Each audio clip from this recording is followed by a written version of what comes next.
Hello world, my name is Nick360 and welcome to Kerbal's space program Exploring Kerbal System, the series where I try and land a science lab on every body in the Kerbal, every single body in the Kerbal space program game.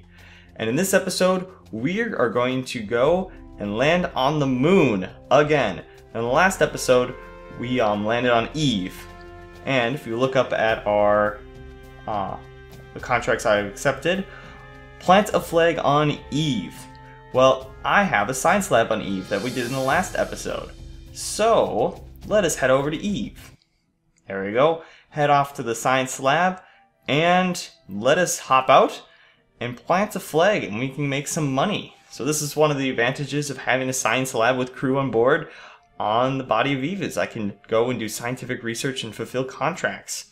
So we're going to step out and I start to move around and then I realize that I landed in quicksand, so I'm going to just go try and do surface sample, realize that it's useless because I already did the surface sample. So I'm just going to go plant the flag right away, right there, and there we go, fulfilled the contract. And I'm going to go and click the fill contract at the same time, and they're both going to pop up. Boom, they both popped up. Alright, regardless, I got 17,000 credits, or whatever the unit of money is, in this game. So that was almost, I mean, that's a big chunk of money. I can do a pretty substantial mission with that bit of money, and all I had to do was just step out. You may notice that it's a night out, and that I have green lights. I figured the Kerbals would like green as a soothing color. And what I just did right now is I lowered some of the landing gear so that I didn't have to jump on the ladder, that I could just climb up on the ladder. And there we go, I got that 17,000. Now in this episode, as I said, we're going to go and land on the moon. Now we already landed on the moon before, but there was some need to go back and do some more missions. But before we go, I have my Trivial Science MK3 actually, sorry. And I had some new scientific equipment and I'm just testing it on the launch pad. Now I was originally planning to roll it around, but then I realized that it wouldn't give me any more science, so I just didn't do it. Now the part that I'm trying to get before any other is this this node right there, Advanced Science Tech for the Gravimax Negative Gravity Detector. This is the last piece of scientific equipment I need before I have them all. And so I built a craft. It's a modification of my Eve base, and so it's pretty expensive considering all it is just going to the moon. But I get it up, I get going, get it all the way into orbit. It's going pretty well. It's a very nice smooth orbit, and then I'm going, got my moon encounter, and then I'm doing some science on the way to the moon, and then I notice no operational lab.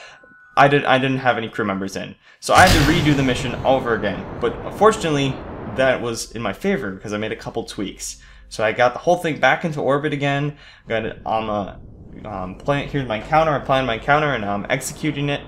I'm gonna go all the way to the moon, just tweaking it. There we go. Got a nice encounter. And then when I head there, I go and I use the nuclear engines, and I keep on the mainsail this time. I didn't ditch the launch stage because the nuclear engines are more efficient. Then there we go. Got into orbit around the moon. Now one of the things is I'm trying to land on the near side of the moon and Kerbin. As the moon orbits Kerbin, the same side always faces Kerbin. So I want to land on that side so I can see Kerbin at all times. I know probably real life base would probably want to do the opposite of that so that the radio signals coming from Kerbin, or not Kerbin, but from Earth would be blocked out and we could use the Earth as a shield. Regardless, I am going to ditch my stage, and it has probes on it, so I didn't lose it, and it has docking ports on it as well. So I have a lot of fuel left in that stage. The orange tank is empty, but there's still fuel left. Regardless, I have this little bit of fuel, and I have to land on the planet. There's this little bit of fuel, and so I kind of am just hoping that this will be enough. I point myself retrograde, and then I begin my burn. And so I wanted to use this one stage to get me as low as I could, but still in a stable orbit. And so now I bring myself down and I lower myself down, and as I'm falling towards the surface, I was hoping to use the lights to see the ground before I hit it, but I knew the ground's getting pretty close. I could see that so I go myself slow speed, looking for the lights to see the ground, and then I hit the ground. And of course it hit the reaction control wheel at the bottom, but so I can't turn my craft. I try and turn it over to land on my, and it doesn't, and it explodes, and I lose a large portion of my base. My crew is still alive, but it's unacceptable. So I ultimately am going to reload from a quick save. My crew did survive, but it would be very hard to do science. So we're coming back down on attempt number 2, and this time I know where the ground is. I know that it's at 3.4 kilometers above the surface, roughly. So I go down for much slower landing, slow myself down, and land nice and gently this time. This is much better than what it was last time, which was, exploding. And there we go. I'm going to turn the craft around, just look from the different side, the side with the sun, lower the ladder, and do some more science. And then this time I have a crew lab when I can use. Last time I didn't have a lab, so I wasn't able to transmit any science, but I was able to bring it back. So I ultimately got more science, but it was more expensive. But this will be able to do continuous scientific research for a prolonged period of time. And so this will be very good for the future of Kerbal exploration. So I plant my flag, and there I fulfilled the contract of planting the flag on the moon.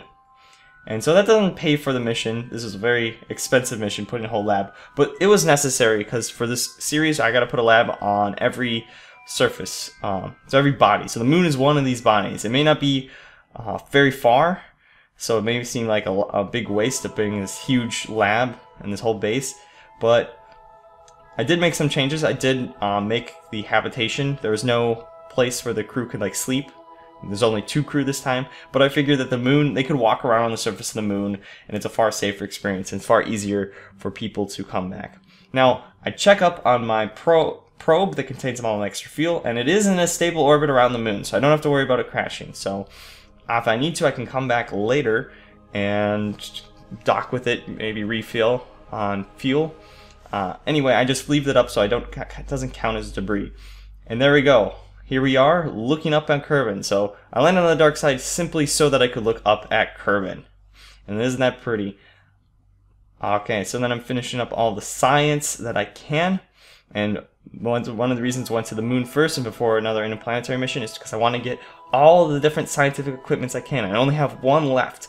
Unfortunately, that one probably generates the most amount of science. But with that last little bit of science, I got 690 science, which is enough to go back and research that part. I now have all the scientific research opportunities that I can possibly get in the game, and the rest is all about building crafts and planes and rovers.